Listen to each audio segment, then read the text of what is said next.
Good morning.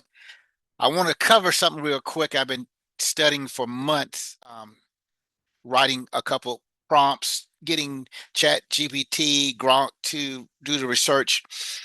Um, it's one thing to have someone to go back and forth with you, but lately I haven't been able to do too much studying with others. So I did it on my own. I want to check it out and go over it, and you let me know what you think. So we'll get right to it. The Antichrist and a coming global government. I do a lot of writing about this. I do a lot of research.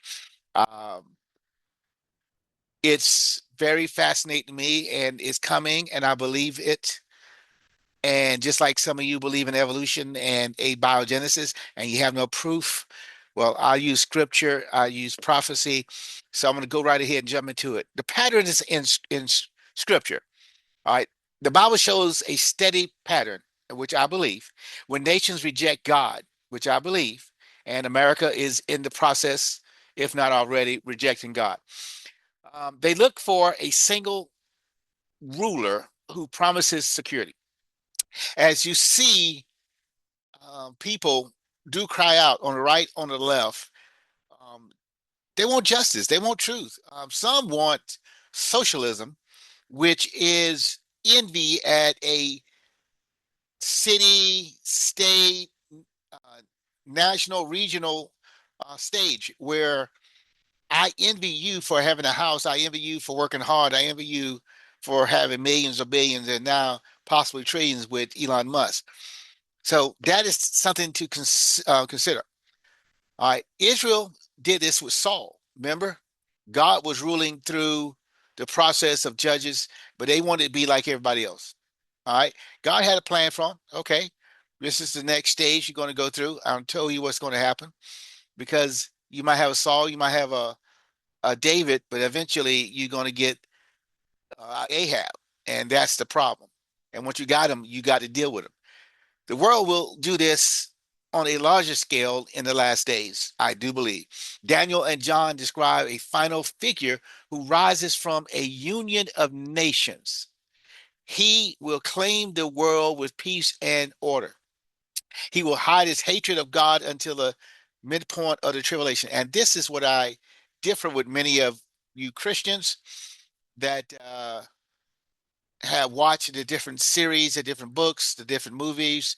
I do not see an escape route for you. Sorry. I believe you will go through the tribulation up to the midpoint, which will close out the 70 weeks of Daniel. You will not go past 70 weeks, but the 3.5 years will close out the 70 weeks of Daniel. After that, however, time is not at the end yet. You still have 3.5 years, 42 months, that will finish out the transgression of the Antichrist. This is what I believe. All right, Daniel's view of the final ruler. Daniel 7 shows a fourth kingdom. It is a revival form of historical power that once ruled large parts of the world. Daniel called this ruler the little horn. He starts small. He grows by removing other leaders. It's 10 leaders that he give them their power. I can't remember exactly right now, but he plucks up three of them. He starts small. He grows by removing other leaders. He speaks against God. He changes laws and seasons. He rules for a limited time, 7 years to my calculations, until God's judgment stops him. The first 3.5 years is his show. The last 3.5 years is God's. God pours out his wrath upon the earth, and the earth is judged. Daniel 8 give the same pattern. A ruler rises fast. His power comes through deception. He destroys the holy people.